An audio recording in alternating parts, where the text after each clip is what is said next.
Can I let you in on a secret on the sky adjustment? It's not very good. So we're actually going to come back and adjust it some more in a bit. I just mostly wanted to demonstrate how you can isolate the color and the luminosity. But in truth, even doing something like a slight S-curve would be a big difference. But you can see this graininess occurring in it. That's an indication that we've pushed it too far. And most likely that was happening over in the luminosity, sure enough, in the luminosity value. So on the other hand, if it's far too big for the assignment, that's fine. When we shrink down the image, we'll be in the clear, which is another reason to actually start larger than you intend to finish. So we'll come back to the sky in a bit. But for now, we'll leave it there. I'm going to go ahead and call the color layer sky color. And we'll look over at that in a bit now that we at least have a handle on how we're going to apply masks. So let's go ahead and do this. I'm going to create a new curve. Boom. Whoops. Boom. Black, white, adjustment layer icon. Curves. And now that we've got the curves, I'm going to link it down so that it affects everything below it. And let's just play around for a minute and see what we get, and then we can isolate it down. Notice I've got some cache data, so I'm going to fix that by just clicking the refresh. It goes away. I'm going to switch over to my curves adjustment, our standard curves adjustment. Let's just do an adjustment and see. I'm going to lose a little bit of orange in there. See what we can do. I'm just going to throw on a quick S curve. Oh, that actually looks really good in some areas. So notice that the mountains look super good right now. The lake's looking pretty good too, but the trees are definitely not great. And I'd say that this a lot of the foreground objects aren't very good either. But you know what? We got masks for all that. So let's go ahead and load some of those on. So I'm going to go up to select, and I'm going to load in the pre-made masks, and I'm going to get the left trees. I'll tell it okay. Oh, but this time, let me deselect. This time I'm going to do it correctly. I'm going to start with everything blocked. And the reason's easy. Instead of loading in the trees and everything and subtracting it out, just remembered that I've got select, load selection, the mountains, and the lake. So I can just fill those with white, like that. Mountains, select, load selection, and do the lake. Okay, load that in. Ooh, yeah, that's looking better. So notice how fakey the trees look now. It might be good to come in with a soft brush and get rid of some of this hard line that's showing up. And in fact, it looks like I cut off a little bit. So this is going to be a good opportunity. I'm just going to come over here, take my brush, and whoops, set it to 0% hardness, so it'll be nice and soft. And with black, gonna come down here, just soften that up. And if I hit an area that should be hard, I'm not gonna worry about it because I've got everything already masked, so I can come in and grab that. So there we go. Okay, that actually looks really nice. So I'm going to make this a hard cut right over here on the foreground objects by going to select, load selections, and I've got the foreground objects. Tell it okay. Just make sure that that's filled with white, with black, derp, so that it's where it should be. Okay, good. So now we have the lake and the mountains. So this would be called the lake and the mountains adjustment. Lake and mountains adjustment. So what are some other things we could do? Well, even though I'm always ranting about don't just go in and do autos, let's go ahead and check and see what some of the presets are, because maybe it's good. We'll do medium contrast. I don't think that's as good. We'll do strong contrast. Oops. As I accidentally toggle through the wrong area in history. Okay, and let's put on strong contrast, see what that looked like. I think ours is better. Okay. And let's play around a little bit, maybe with the color, see if there's any casting that we might want to change. And how would we do that? Well, in this case, I'm going to duplicate this layer. No, I'm not. I'm going to create a new hue and saturation layer. And I'm going to duplicate the mask by holding down the Alt key. and dragging it from the lake and mountains up to this white square. It'll ask me if I want to replace the white square layer mask. Yes, I do. Boom, it's loaded in right away. Now I do need to clip to it, so I'm going to alt click, and there we go. So now I'll click down. Now remember I said that you can get the on-screen adjustment tool and you can drag around. Well, this lets it select a color and tell you exactly where it is and what's happening. By default, it will change the saturation. But the saturation of what? What's happening? Well, we're going to talk more about how the color works in degrees and everything later in the semester. I think our next assignment is brushes, so we're not going to do it next time. But essentially it's this. We have a color bar at the top that is all the colors that are currently in the photo. Below are the colors that it's being mapped to. These little grids here are the cutoff, and it's a ramp essentially, or a gradient, that's just gently letting you go. It's like, you know how a gradient in a mask has how much is being applied? It's the same kind of thing. Think of this as the gray to the white area when you're masking in some black stuff on there. So this will let you change it. So we have saturation. We can increase saturation or decrease saturation in the area that it's on. And notice if I increase it, it's just increasing the blue because that's what's selected in here. It's that blue cyan. If I decrease the saturation, it will knock out all that blue and cyan, which actually I think is kind of a good look for the mountain. I think maybe we have too much on it. We can also shift the color if we wanted to have like a different tone, and you can see the gradient, the rainbow gradient below changing. It's telling you how it's changing it. So if you don't want to shift it, you just bring it back to 0.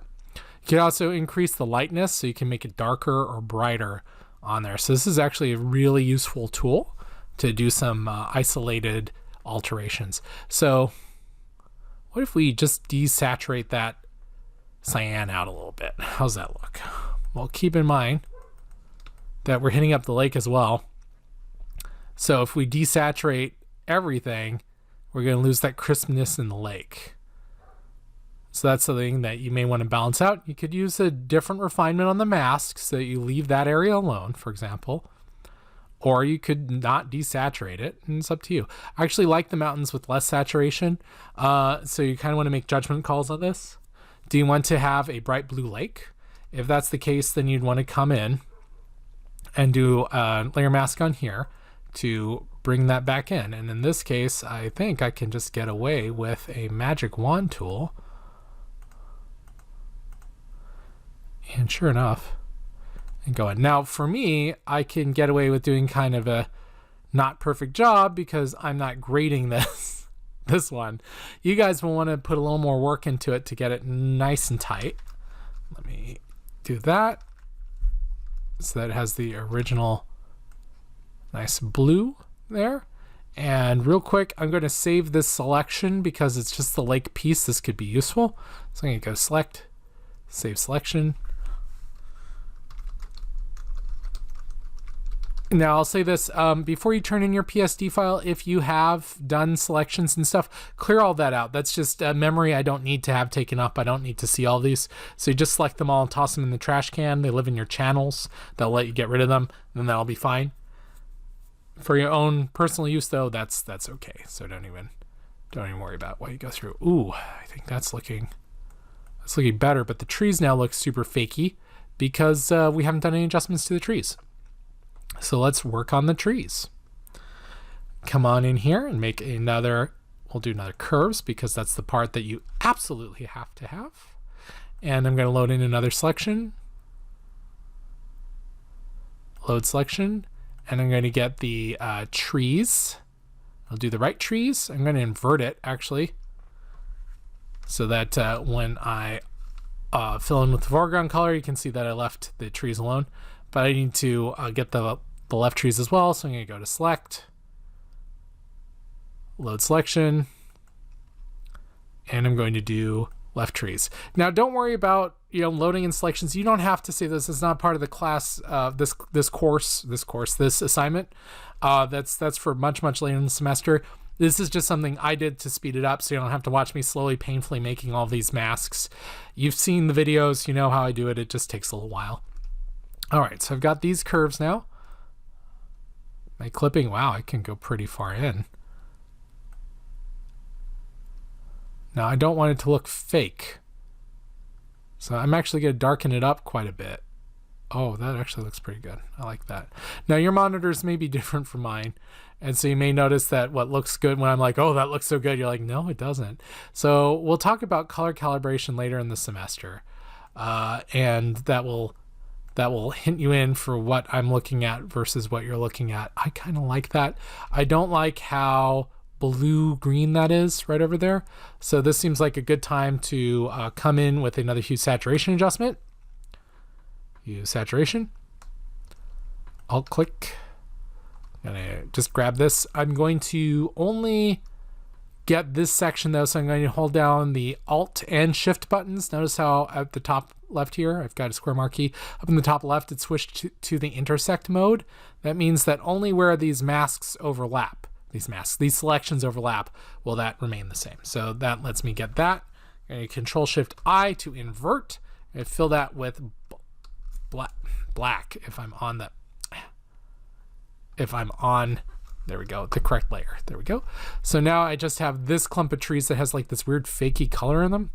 So I'm going to come in again, clicking on the hue saturation icon here on this adjustment layer, brings up the lightness darkness. Now if I were working on this by myself and not recording this, I would totally just break off the layers and have a small palette over on the left so I could slide around, but I want you guys to see as much as possible, so I've got these kind of right on top of each other. All right, that said, I'm just going to desaturate those. Maybe not quite that much. Actually, you know what, since I got it mapped out, let's do a color shift to green and then desaturate, so we got a darker green. Now watch out, it's in the middle here. That does mean that it's going to be a focus of attention, so be careful. What happens if I make them a little yellow-green? Oh, that works a little bit better. It's matching the actual trees up here. I desaturate this a little bit more, and I'm going to darken it up by bringing down the lightness just a bit. There we go. All right, so it has a hard edge. This is probably a good time to come in with a soft brush. Oops. And get rid of that hard edge. There we have it. All right. It's a little bit better. I'll probably come back in and touch that up a little bit more, partially because, see this reflection? Yeah, we'd want it to kind of be the same color. So I'm going to come in and reveal a little bit more. See how that looks to me. So notice now I'm hitting this, but I'm not worried because I've saved the selections. And again, another way you could do this is to just control click on wherever it already exists. And then that will let you, where it already exists, where you've already placed a mask. And that will let you fill it in with whatever you want. So you could do white, or you could do black, or you could invert. Oops, the selection, Control Shift I to invert. Oops, let me do that again. Control I to invert everything. Control Shift I to invert the selection. That'll let me paint out that part. Okay. A little splash of color. I think that's looking a little better. Still need to come back to the sky because that's a little overdone. I do love this though. That's looking nice. So, as a matter of fact, what did we do to the lake? Looks like a couple of things. Whatever this adjustment was. So this is going to be the adjustment that I really want for the sky in all likelihood, just because it looks so nice on the water and the water's a reflection. So I'll probably steal that later and swap the mask out. We'll see where that goes. All right, so that's all looking pretty good. What about the foreground objects at this point? Well, time for another adjustment layer. Kaboom, curves. And if you get yours done with like one good curves adjustment layer, you're done. Don't even worry about it. You don't have to keep fiddling and fiddling. I've just worked with this one before. I know that it's really difficult to do one big curves adjustment layer, and I don't feel as though that would be super useful, because if you go back to like the second video that I did on this week 4 series, I just used one curve adjustment to do the horses, and that was fine. That did a great adjustment. It was done. We didn't have to do any more. I'm showing you if you picked an image that you really want to go with, but it looks more complicated and you're not sure why it's working, well, it's because you may need some masks. That's all. That's the whole reason. All right, so I've created another curves. I'm going to invert with Control I on the mask so everything's hidden. I'm going to load in the selection, select load selection of all the foreground objects. And I'm going to tell it okay. All right, I'm going to fill those with white with Control Delete since that's my background color. And it's always a good idea to hit D on your keyboard if you want to get the defaults so that you know that you have it right. All right, so that said, let's come in. I can lose some cyan in there, I don't mind. Let's dig it in even more. I can lose a little bit of color over there, I think that's okay. Ooh, that looks really good everywhere except this chunk. So guess what I predicted would happen because I've worked with this before. Select, load selection, and grab the front wall. Haha. Fill that with black. So now I have just the front wall cut out. Notice everything else is starting to look really good. Again, that sky looks kind of phony. I might do something to kind of blend everything together at the end. We'll work on that last. Let me add in another curves adjustment layer. Kaboom. And again, I've got to clip it. It's all got to be clipped.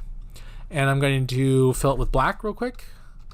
Kaboom. Not the curves adjustment, but it's layer mask. Notice that, here, let me update that. Notice that it knows that it's not adjusting anything. It's smart. It showed a histogram of nothing. So at this point, I'm going to go to select, load selection, and I'm going to load in that front wall. Tell it okay. And I'm going to fill this with white. And now it's time to hit up that curve again. So not quite as much on it, actually a little bit more. There we go. It is in shadow, so that's fine. And I think that this is reflected. There's some distortion going on, which makes me think that we're not looking through it. We're just seeing the reflection of what's going on in there. I'm going to go with that, so I think it's okay to do some adjustments. I think I need to do a little bit of color adjustment on this section, which means I'm going to go ahead and let me drag this up so you can see the process again. Make a new adjustment layer. This time I'm going to do hue and saturation. Hold down the Alt key and drag the mask from the layer below up, replacing the solid white layer mask with the same one that will just affect this wall. Holding down the Alt key and clicking between, or if I prefer, clicking on the property. Notice it has the clip to layer below, clicking that, either way. Notice that it's bumped over, it's got the little clipping symbol, means it's clipping below. Let's see what's in here. I'm going to one more time use the on-screen adjustment tool for my hue and saturation. Looks like whatever this is what everything is. So let's go ahead and adjust that. I'm going to leave the saturation at 0 now that we've mapped it out. It's the cyans. I'm kind of surprised I did not realize it's cyans. And I'm going to move it over just a little bit so it blends in a little bit better. I'm going to remove some of the lightness, actually a lot of it. And I'm going to increase, let's try it with a higher saturation. What about lower saturation but lighter? Yeah, I like it a little darker with just a little less saturation.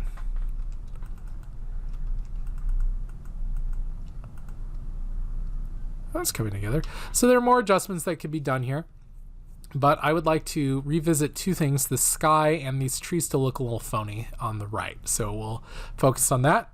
And then we'll be pretty close to wrapping up. We're going to hit it with one big layer to kind of adjust it all in one big go. All right, I'll see you next video.